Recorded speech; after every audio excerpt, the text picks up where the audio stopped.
Cafe কি করলো যে ওকে নিয়ে অনেকে ভিডিও বানাচ্ছে এবং কি সাইম ভাই ভিডিও বানাচ্ছে, তা চলুন দেখে আসি। হতাশাজনক লাইক হচ্ছে মাগিবাজি। মনা শামীম আহমেদ কিন্তু কাফিকে একদম ধোলাই করে দিয়েছে। আমি একজন ইনফ্লুয়েন্সার, ফেসবুকে আমার 2 মিলিয়ন ফলোয়ার আছে। এবারের বই মেলায় আমি একটা বই লিখছি। আমার বইয়ের নাম হইতেছে বাঙালিকে বোকাসুদা বানানোর 103টা উপায়, যার ভিতরে 102টা উপায়ই পাবেন যে কিভাবে আপনি আরেকজনকে বোকাসুদা বানাবেন, আর আরেকটা উপায় পাবেন যে কিভাবে আপনি নিজে বোকাসুদা হবেন। বন্ধুরা সবাই আপনারা বই মেলা আসবেন, আসার সময় অবশ্যই আপনারা ফুল নিয়ে আসবেন। অন্য কোনো ফুল আনলে হবে না, গাঁদা ফুল নিয়ে আসবেন, কারণ আমি নিজে গাঁদা, আর আমি গাঁদা মার্কার কথা লিখছি, আর আমার পছন্দের ফুল হইতেছে গাঁদা। অবশ্যই আপনারা ফুল 2টা করে আনবেন, একটা আমার জন্য আর আরেকটা আমার সাবেক প্রেমিকার জন্য, ঠিক আছে? কারণ আমার সাবেক প্রেমিকা আমার জীবনের একটা বিশাল অংশ, আমি তাকে এখনো ভুলতে পারি নাই। তারে দিয়া মোটামুটি আমি আমার মার্কেটটা চালাই নিতেছি, যেহেতু আমার নিজের ভিতরে কোনো কিছু নাই বন্ধুরা, বুঝছেন না? আর বন্ধুরা আপনাদের সকলকে বলতেছি, আপনারা আরেকটা কাজ করবেন বন্ধুরা। আমার বইটা আপনারা যে প্রকাশনীতে পাবেন, এটা হইছে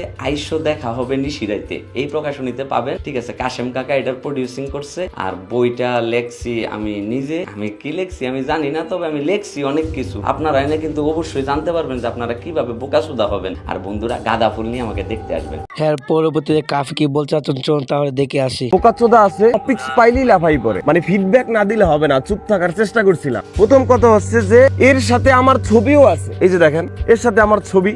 আন্দোলনের সময় আমার মেসেজ দিয়ে বলছে যে তুই আমাদের কণ্ঠস্বরী। তোর বাপ কাফি যে 20 সালে বই বের করছে, 18 সালে বই বের করছিল, সে সময় কথা বলিস না কেন? এখন আইসা মাইয়ারা আমার সাথে ছবি তুলে স্টলে পোলাপান বইরা যায়, ছাপরি হোক আর টিকটকার হোক, তোর সাথে মাইয়ারা ছবি তুলে না, এটাই হচ্ছে সমস্যা না? ও যে বললো বাঙালিকে বোকাচোদা বানানোর 103টা উপায়, তুই বাঙালিকে ভালো বানানোর বই লেখ, তাইলে তো হয়। আমাকে ইউজ করে যে তুই ডলার ইনকাম করতেছিস, লজ্জা লাগে না তোর? আর মানুষকে ফুল নিয়ে আসতে বলবো না, মানুষকে সিগারেট নিয়ে আসতে বলবো?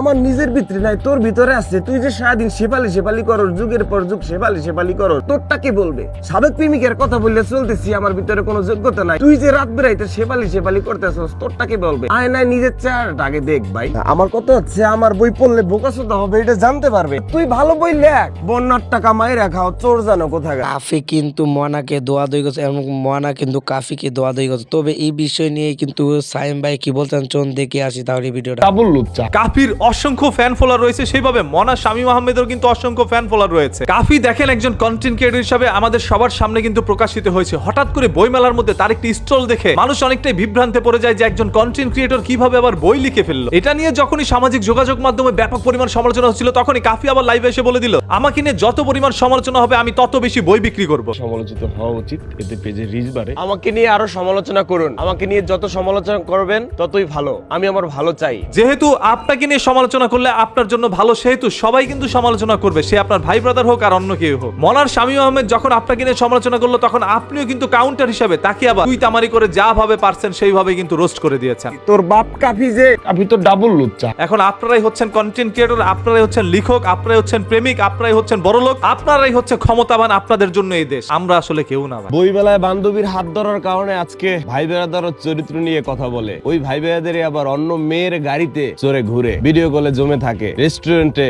স্পেশাল রুমে নানান ভাবে মিটিং করে। ভাইয়া পৃথিবীতে সবাই নষ্ট, কেউ গোপনে কেউ গোপনে। এই যে আপনাদের মধ্যে দুদিন পর পর দ্বন্দ্ব লেগে যাচ্ছে, আর সেখান থেকে গন্ধে ভাই আমরা ঘর পর্যন্ত থাকতে পারছি না। আজকে সমালোচনা হচ্ছে অনেক দিন ধরে, আমি কিন্তু আপনাদের নিয়ে কোনো ধরনের ভিডিও বানাই না, তবে আজকে দেখলাম আপনি একজন কন্টেন্ট ক্রিয়েটর হয়ে আরেকজন কন্টেন্ট ক্রিয়েটরের পিছে লেগে গেছেন, আরেকজন কন্টেন্ট ক্রিয়েটর আপনার পিছে লেগে গিয়েছে। আবার একটা সময় আপনারা দুজন একত্রে ছিলেন, একসাথে সেলফিও আছে আপনাদের, তাহলে হঠাৎ করে এত লড়াই কিসের? আসলে দিন শেষে ভাই সবাই ভাইরাল হইতে চায়, সবাই সমালোচনা আসতে চায়, সবাই একটু ভিউ নিতে চায়। এখন তারা একে অপরকে কাউন্টার দিচ্ছে ভাই, আবার দেখবেন মনার শামীম আহমেদ তাকে নিয়ে আরেকটা কাউন্টার দিবে, সে আরেকটা কাউন্টার দিবে, এইভাবে তাদের ভিডিওর সংখ্যা মনে করেন আকাশচুম্বী হয়ে যাবে, আর তারা এই মাসে লক্ষ লক্ষ টাকা ইনকাম করে ফেলবে। দিন শেষে সবার ওই টাকাটাই দরকার। বইমেলার মধ্যে কাফি একটা মেয়ের হাত ধরে একরকম এমন ভাবে ঘষাঘষি করছিল যেন মনে হচ্ছিল যে কোনো সময় কাফি ওই হাতের মধ্যে একটা চুমু দিয়ে দিতে পারে। যখন এটা নিয়ে সমালোচনা হইলো, তখন আবার কাফি বলল ওইটা নাকি তার আরো অনেক বছর আগের ফ্যান। এই মানুষটাই কিন্তু হচ্ছে কি, এই মানুষটা যে তার সাথে আমার বন্ধুত্ব 6 বছর ধরে। তোর বাপ কাফি যে, কাফি তো ডাবল লুচ্চা। এখন যেহেতু পুরোনো দিনের ফ্রেন্ড ভাই, হাতটা একটু ধরতেই পারে, একটু মস্করা করতেই পারে, আর আপনারা ওইটা নিয়ে ভাই যা খুশি তাই বলা শুরু করছে। একজন কন্টেন্ট ক্রিয়েটর কি বই লিখতে পারে না? বইয়ের মধ্যে কি লিখছে সেটা দেখার বিষয় না, সে তো লিখছে। আমরা তো ভাই পরীক্ষার খাতায়ও লিখতে চাই না, আর সেখানে কাফি একটা বই লিখে ফেলছে, সে তো ভালো কাজ করছে। সে জীবনে ছেঁকা খাইছে, সে জীবনে কি করছে না করছে এটা নিয়ে একটা বই লিখে বানায় দিছে। কাফির এই যে হাত নিয়ে ঘষাঘষি, আরেকজন সুন্দরী মেয়েকে ফুল দেওয়া, অন্য একটি পাশে বোরকা পরিহিত মেয়ে ছিল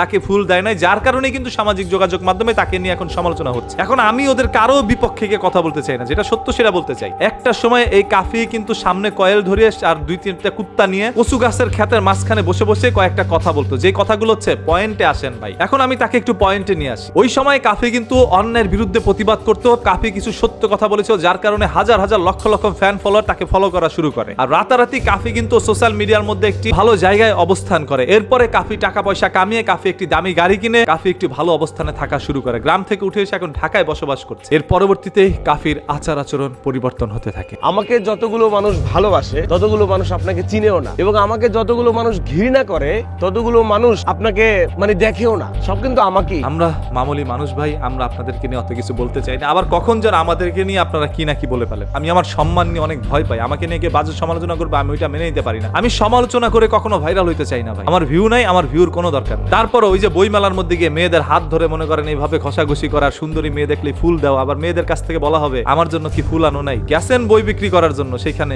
লুচ্চামির কি দরকার? তোর বাপ কাফি, যে কাফি তো ডাবল লুচ্চা। যাক, এটা আমার কথা না, এটা পুরো বাংলাদেশের জনগণের কথা। কাফিকে ব্যান করার জন্য এখন অসংখ্য মানুষ লেগে পড়েছে। উনি যদি ওনার ভুলটা স্বীকার করে নেয় তাহলে ভাই আপনারা সবাই হয়তো বা এবারের মতো তাকে ক্ষমা করে দিতে পারেন। কারণ আমি ভুল না করলেও ভাই আমি আপনাদের কাছে ক্ষমা প্রার্থী। ক্ষমা চাইতে কোনো সমস্যা নাই। যে ক্ষমা চায় সে ছোট হয় না, সে বড় হয়। আর এই যে দেখেন, যখন একটা মানুষ পপুলার হয়, পকেটে 2-4 পাত্তি ঢুকে যায়, তখনই কিন্তু মানুষ মেয়েদেরকে নিয়ে ভিডিও বানানো শুরু করে। আর এটাই তাদের পতনের কারণ হয়ে দাঁড়ায় একটা সময়। কাফি আর মনা যে ভিডিও আমাদের দুলাদুলি করতেছে, এমনকি একজন আরেকজনের বিরুদ্ধে ভিডিও বানাচ্ছে, এই বিষয় নিয়ে সায়েম ভাই যে কথাগুলো বলছে, এই নিয়ে আপনাদের কি মতামত, বিস্তারিত মতামত কমেন্ট বক্সে কমেন্ট করবেন। আর কমেন্ট বক্স খোলা আছে, আপনাদের বিস্তারিত মতামত কমেন্ট বক্সে কমেন্ট করবেন। আর ফেসবুক পেজটাকে ফলো করতে বলবেন। আর আমি ইউটিউব চ্যানেল সাবস্ক্রাইব নতুন ভিডিও পাওয়ার জন্য।